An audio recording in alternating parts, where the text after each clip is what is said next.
Today we're going to talk a little bit about B2B, something I don't talk about a whole lot, and I really feel like I've been letting you guys down.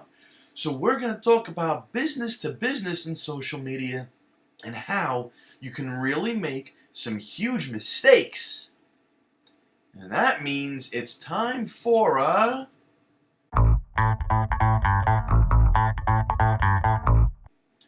That's right, you're doing it wrong. So I'm not going to mention any names this time. I'm going to be nice because there were a couple of parties involved in this other than myself and some person out in the social media sphere that is making mistakes. So we're going to be a little bit anonymous. JVig Media has a client, took some photos for this client, posted it on social media, all was well. Here's the thing. The client was using a space owned by another company, Company B. Company A is the client, Company B is the space that was rented by Company A.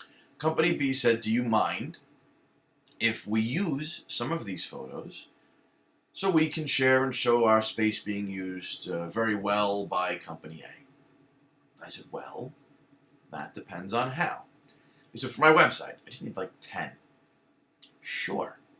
Took 12, to be nice, of the best photos that we had taken, well composed, the action was happening, really nice.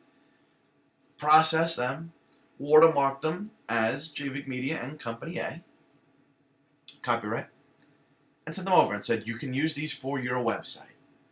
Enjoy, have fun, showcase. Thank you. The other thing is Facebook and social. If you want to use them, share them. Just share them. Okay? Click the share button and push from our page to yours. And I want this done very specifically for several reasons. A, it means that you're creating a link between your company, Company A and Company B. There's a social media engagement component there. That's first and most important. It means that the same photo is not floating around twice. People are not going to see the same photo more than once. They're not going to get confused and go, but I saw this on A's page. Now B's posting. I don't know who this belongs to. You know what? I'm seeing the same thing over and over again. And just not pay attention. And there are other things. The photos contained children that Company A had signed releases from the parents saying that they were free to use these wherever they wanted. Now, granted, if they're on social media, the world can see them. So what's between Company A and Company B's place and Facebook? Nothing. Except that the parent said, Company A, you can do with them what you will.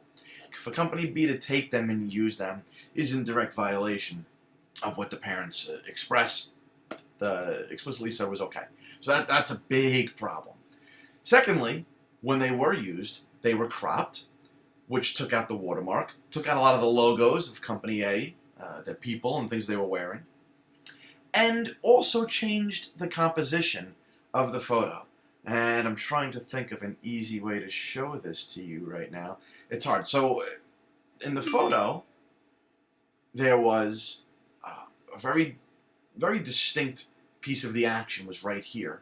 But the photo got cut off somewhere around here, and it moved your eye to a whole other side of the photo. And now this is not making sense to you. The idea is that as photographers, we compose things very carefully to make sure your eye is drawn to the places we want to showcase while containing everything within the frame. When they get cropped and edited, it changes the whole flow of the photo, where your eye goes, the context, etc., and so forth. And these are major problems for us. What do you think? So, other than the mascot walking through the scene, okay. As he walked by, where did your eye go? Granted, this is video, but you get the idea about how changing the composition within the frame changes your attention. Thank you, Kat.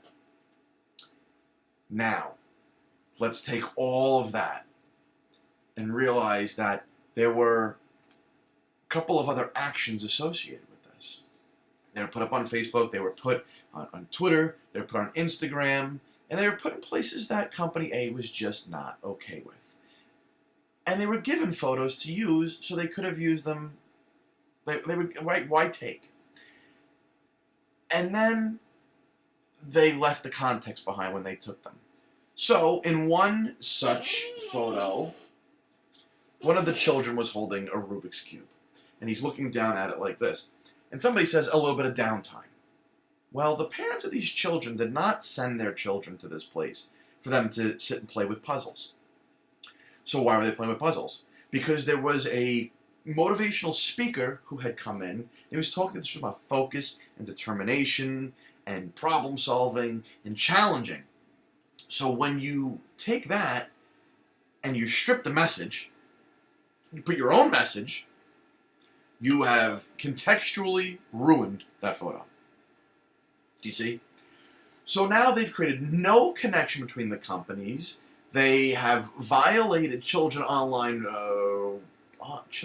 Online Protection and Privacy Act.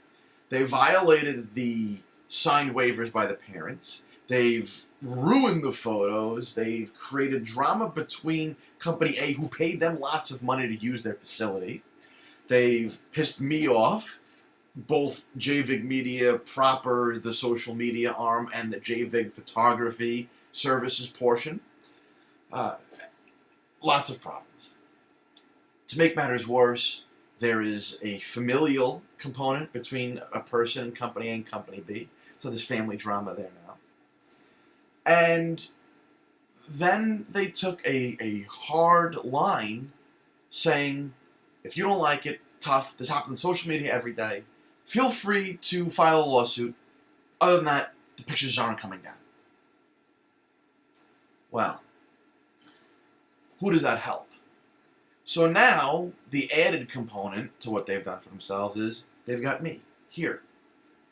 But I have not released their name. And the reason why is that Company B is only partially at fault. They don't do their own social. They've contracted somebody to do it. Somebody who's not JVIG Media. Somebody who doesn't truly understand the social game. Somebody who just posts things randomly with wanton disregard for what's right in business and social and engagement. So, who's really at fault? The guy that got taken or the guy doing the taking? And that's why I don't want to call anybody out here today. I want everybody else watching this to see this, to understand this, to view this as a cautionary tale for doing the wrong thing, hiring the wrong person, not being open to discussing these things and rectifying the situation.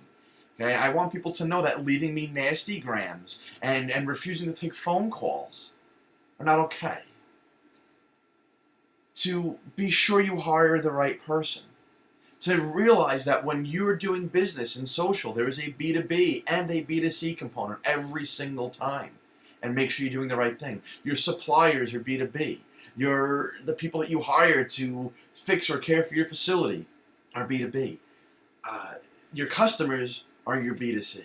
And no matter what, you will have each of those. Sometimes one is your focus, sometimes the other is your focus. But it will always matter. And remember, every B in the B2B is on social media. Every C in the B2C is on social media. I'm not saying you have to tiptoe, walk on eggshells, be careful, placate, and pander to people. But you have to be polite, you have to be sensible, and you have to do the right thing. And you have to go out of your way to not angrily, borderline threaten these other people. So I'm not calling anybody out. I won't do it. When we've got it resolved to a point that we're comfortable, we'll say that. So we're going to leave it be. So as a photographer, I'm not going to hire a lawyer specialized in Creative Commons licensing to talk about the derivative works that violated the licensing I've set for my photos as attribution non-derivative. We're not going to hire a lawyer to talk about the COPPA infractions, because we know that this was more inept, less malicious, more trying to do the right thing for his client and just kind of ignoring mine. We get that these were mistakes. These were doing it wrong, not you're being an asshole. But we've reduced this to a point that we're okay. We're going to leave that be going forward. But just know that everything you do is seen. And your B2B is very important, because you may have 1,000 followers. and you might have a B2B connection to somebody that also has 1,000 followers. You have instantly doubled your audience as long as you do the right thing. You run the risk of losing that extra 1,000 people and your own, and having those people go out to the world to make sure you don't gain new people if you create angry sentiments. There is no value in fighting on social media, especially if you can even remotely 1% be pinpointed to being the wrong person here, to being the bad guy. That's your lesson for today. We try to do the best we can to give you quality information without creating negativity, and I hope that happened today. If I do get negative feedback from either company B or their social media agency, then they will have proved the point in all of this, that they're still doing it wrong, that they still don't know how to let sleeping dogs lie, and that going on the attack is their mission, not growing their audience. If they say nothing, then somebody has learned from this. And that's all we ask for. More people make more money with more happy customers. Why would you want anything else if you're in this business? All right? With that, I hope you're all enjoying the new website. Stay tuned for more news from JBig Media soon. We'll talk about it.